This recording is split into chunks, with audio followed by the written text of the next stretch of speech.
Hazretlerin ve alelhusus bu caminin bahinesi ve bugüne kadar içerisinden gelmiş geçmiş imam mezzin kavimlerinin ve kahve ehli imanın ervahı için Allah rızası için El Fatiha.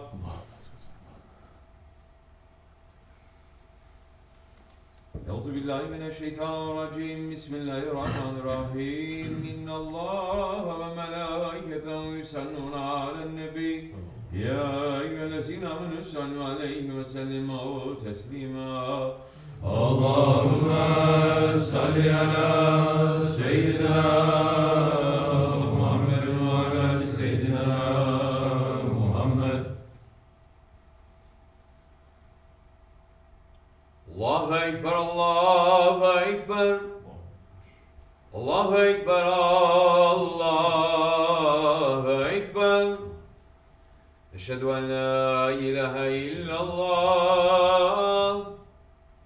Eşhedü en la ilahe illallah. Eşhedü enne Muhammeden Resulullah. Eşhedü enne Muhammeden Resulullah. Hayya ale's-salâh. Hayya ale's-salâh. Hayya alel-felâh. Hayya alel-felâh. Allahu Ekber, Allahu Ekber. La ilahe illallah. La ilahe illallah ve la şerike lehu. Elhamdülillah. Elhamdülillah. Elhamdülillahi Rabbil alemin. Ve salatu ve selamu ala Resulina Muhammedin ve ala alihi ve sahbihi ecmain. Nahmedullah Teala ve nastağfiru ve eşhedü en la ilahe illallah vahdehu la şerike leh. Ve eşhedü enne seyyidina Muhammeden abduhu ve habibuhu ve resuluh. Sallallahu aleyhi ve ala alihi ve ezvacihi ve sahabi tabi'i hulefâ raşidin mahadin min ba'di. Ve zâmeti ala tahkik ve huzzamihi alameti hulefâ Resulü ala tahkik.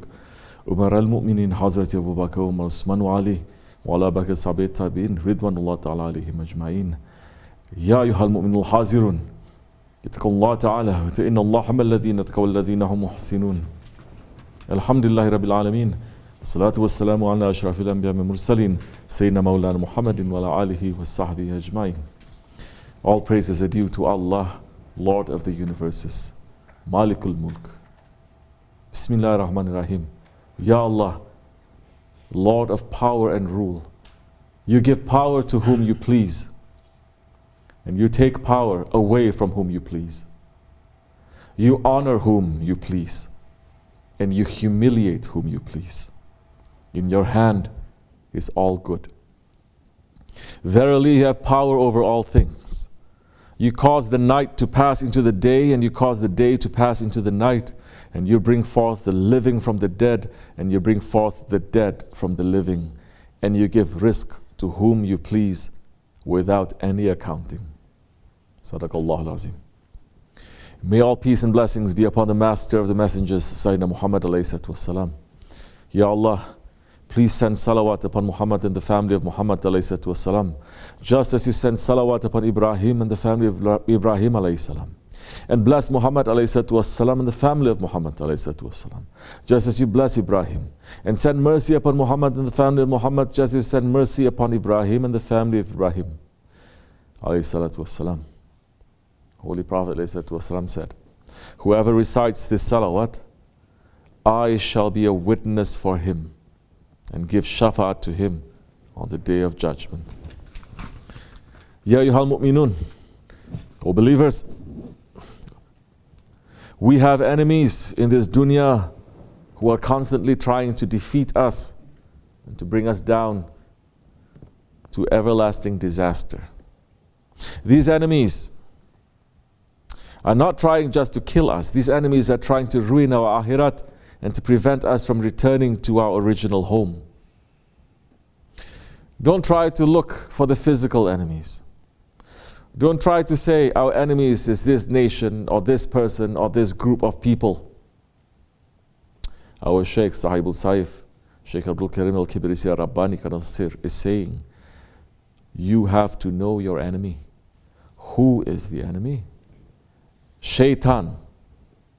Shaitan was living in paradise. He was like the king of paradise. He had the power in paradise. He had the knowledge in paradise. He had everything. He became disobedient to Allah. Allah gave warning to him, leave the disobedience, make the prostration, make the sajda. I am the creator, not you. You are under the authority and order to obey my orders. Make the sajda to Adam alayhi salam. Don't look at this one is that one, this one is higher or this one is lower. It's not for you to decide. It's for me to decide. And I decide that you are going to make sajda to this one. Make sajda. Shaitan insisted arrogantly and stubbornly saying, no, I'm not making sajda. Make sajda before I kick you out from here. I have all the power in my hand. You have nothing. Make the sajda. Still Shaitan says no. Still insisting, and Allah is saying to him, get lost from here. Saying to angels, kick him out from paradise. So he was coming out from the most beautiful place and he was losing every beauty that was given to him. He turned into a very ugly looking creature. He was one of the most beautiful appearance creatures in the paradise. He turned into the worst ugly looking creature. That Shaitan, his mission, his one mission, is to try to bring mankind to the hellfire. Allah subhanahu wa ta'ala is calling out to mankind in Surah Al-Yasin saying, Bismillahir Rahmanir Rahim, didn't I order you, O children of Adam, that you should not worship, you should not serve Shaitan, for indeed he is your open enemy. Sadaqallahu al-Azim. Allah subhanahu wa ta'ala is describing what Shaitan's mission against us is. After Allah subhanahu wa ta'ala kicked Shaitan out of paradise, Shaitan said, Bismillahir Rahmanir Rahim, now because you sent me astray, verily I will wait to ambush them on your straight path. Then I will attack them from the front and the back, from the right and the left. And you will not find most of them, and you will not find most of them grateful to you. Allah said, get out from my paradise, disgraced and banished. If any of them follow you, surely I will fill hell with all of you. Sadaqallahu al-Azim. This is the mission of Shaitan. Our Holy Prophet ﷺ and the awliya Allah, they came to teach us how to fight against the Shaitan. They came to teach us about the worst enemy that is between our two sides, our ego that is becoming friends with Shaitan and opening the doors to Shaitan. Shaitan cannot enter us. Shaitan cannot open that door. Our ego has to open the door for him. And our job is not only to be the enemy of Shaitan, but to be the enemy of our ego, to make sure that he does not betray and open the door from the inside. SahibulSaif is saying, Allah kicked that one away from the divine presence.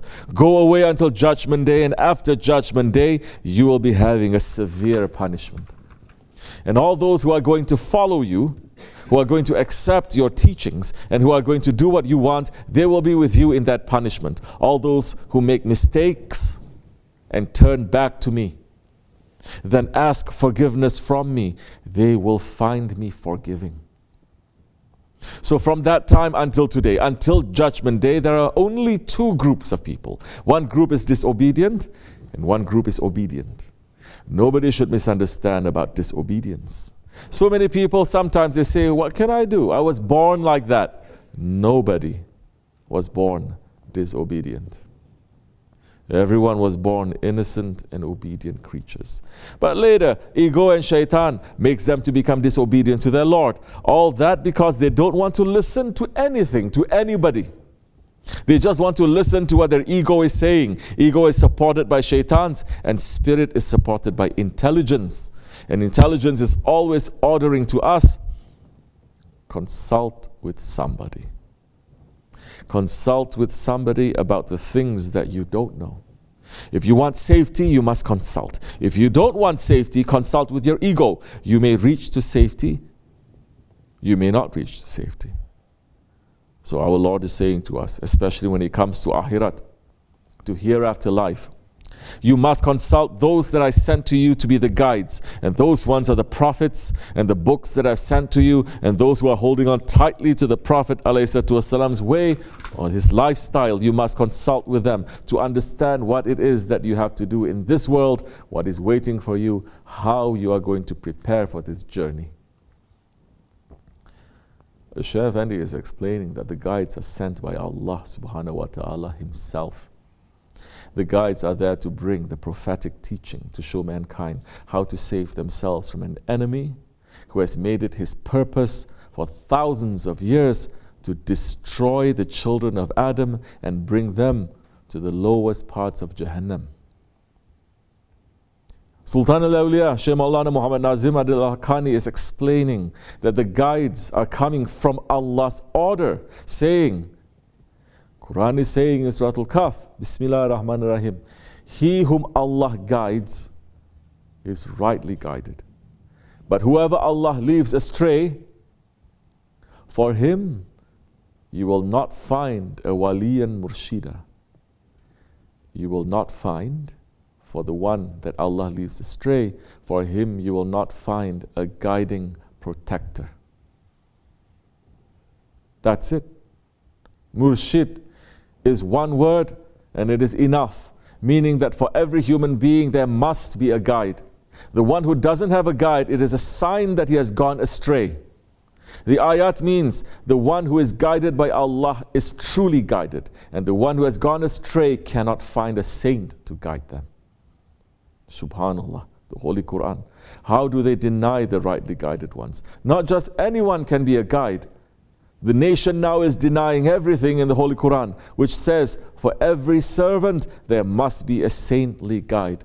Waliyan murshida. Without a saintly guided one, waliyan murshida, there cannot be victory. The saintly guides are the ones who have already walked the road and they already have done battle with Shaitan, and they are coming back to show us how to fight with Shaitan, how not to fall into his tricks and his traps, how to protect ourselves from Shaitan. They are the ones who know their egos, and therefore they know Allah. Man arafu nafsahu faqad arafu rabbahu. The one who knows his nafs knows Allah. The greatest helper, Ghawsul Azam, Shaykh Abdulkerim Gailani Qadasasir, is explaining how that saintly guide is, in fact, he is preparing you for the greatest struggle, the greater jihad against the ego, saying arrogance, hypocrisy, egoism, all are arrows of Shaitan aimed at your heart. One should make a strategy to defend oneself from this attack. The correct strategies are explained and demonstrated by the Mashayikh. You should listen and obey their commands and act on them. They will guide you on the path of Allah, since they have already traveled on this path. Ask their advice on matters relating to the nafs, hawa, and other weaknesses, because they also suffered their consequences and they are well aware of the dangers and harms of evil desires. They have battled these over a long period of time and can confront, control, and defeat them. SahibulSaif is explaining this to us, saying, what's the job of the prophets? To teach mankind how to control their ego. The Holy Prophet ﷺ is coming from the war. He came to the masjid. He sat, and the Sahabe-i-Kiram came, and they sat. He said to them, now we are turning from the small jihad to a greater jihad, to the bigger jihad, from a small war to a bigger war. They said, Ya Rasulullah, والسلام, we are just coming from war. So many Sahabis died, so many are wounded, so much wealth disappeared. Can there be a bigger war than this? He said, yes. The war that you are going to make against your ego, against your nafs, that is the biggest jihad that you are going to make. And that jihad must continue until you enter to the grave. You cannot let it go. You cannot say, oh, today I fix myself. My ego is complete, so I'm going to do as I like. You cannot do as you like. The more you are completing your ego, the more you're going to see Allah's orders more detailed to you. You watch every word that you say. You watch every step that you make. This is the reason of tariqat. Tariqat is not for you to eat each other. Tariqat is not for people to sit next to each other and hate each other. It's not that. Tariqat is to teach you, to take you from the lower self and to bring you to the highest station. If you're not doing that, then it doesn't matter what kind of shaykh you have. People didn't listen to the Prophet ﷺ. They ended up in Jahannam. Abu Jahl didn't listen to the Prophet. So many Abu Jahils didn't listen to the Prophet. They were sitting in front of him. They were watching him. They didn't listen to the Prophet. Who they listened to? To their ego, to their shaitan. In the end, they are in Jahannam. Right now that we are talking, the fire is burning. Azrael is going to come to you and to me. Maybe tomorrow, maybe earlier than that. Don't forget. The way that you live, that's how you're going to die. The way that you die, that's how you're going to rise. Whatever you are busy with at that time, that's how you're going to die. If you're busy cleaning yourself, your ego, you're okay. If you're busy praising your ego, you are in trouble. We should really listen and understand Holy Prophet's words and our Shaykh Efendi's words. This jihad of fighting the ego, of cleaning ourselves, of purifying our hearts, of knowing ourselves. This is the greatest jihad. There is no other struggle, no other knowledge greater than that. It is a greater jihad than physically fighting and dying in the way of Allah. If we take it lightly, if we waste our times in the tariqat, if we don't listen to the wali and murshida, we're going to be waste. We may be physically sitting in the Jamad, but our inside is like Abu Jahl inside the Jamad. May Allah protect us from that. And if the angel of death comes to us while we are busy fighting against our ego, if the angel of death comes to us while we are busy engaging in the greatest jihad, and if we die at that time, we will be raised as the greatest martyrs. Azrael is coming for us. Death is coming for us. Remembering death and preparing for death is enough. Kafa bil mauti wa izan ya Umar. As Hazrat Umar had on his ring, death is enough of an advisor for you, Ya Umar. And Hazrat Osman said, the believer is in 6 types of fear. 6 types of fear. The first is that Allah subhanahu wa ta'ala, the first fear is that Allah will take away his iman. The second is that the angels will write down things that will expose him on Judgment Day. The third is that Shaitan will make his deeds to be cancelled out. The fourth is that Azrael will take his spirit while he's in ghaflat. The fifth is that the dunya will trick him and make him work for other than akhirat. And the sixth is that his family and his children take so much of his time that he neglects zikrullah. Hazrat Osman said this. These are the worries of the Sahabis. These are the worries of the Tabi'ins and the believers. These are the worries of the Ahlul Bayt. We, in Tariqat especially, should be worried about these matters. Not to be worried about our small dunya lives. When we worry about our akhirat, that is a sign that we're preparing properly for our akhirat. And inshallah, if we stay with those who are reminding us of death and preparing us for the next life, Shaitan and his workers will run away from us. We know this from the hadith of the Holy Prophet ﷺ. Once Allah subhanahu wa ta'ala ordered Shaitan to go and speak truthfully to the Holy Prophet. Ibn Abbas radiallahu anhu is saying that the Holy Prophet ﷺ asked him. The Prophet asked Shaitan, how many people from my ummah do you love? Shaitan had to answer truthfully. And he said, 10 kinds. The tyrannical ruler, the zalim ruler, the arrogant, the rich who don't care how they get their wealth or show they spend it or how they spend it. The scholars who find excuses for the tyranny of the rulers. The businessman who cheats. The one who monopolizes a product. The person who does zina. The person who deals in riba. The miser who doesn't care how he collects his wealth. And the alcoholic. These are the 10 kinds of people that Shaitan loves. The Holy Prophet ﷺ said, who are your enemies? Who are your enemies from my ummah? And Shaitan said, 20 kinds. The first is you, Ya Muhammad ﷺ. I truly hate you. Hasha, astaghfirullah. Then the scholar who acts on his knowledge. The scholar who acts on his knowledge. The one who memorizes Quran and fulfills his orders. The muezzin for the 5 namaz prayers who calls azan only for Allah's sake.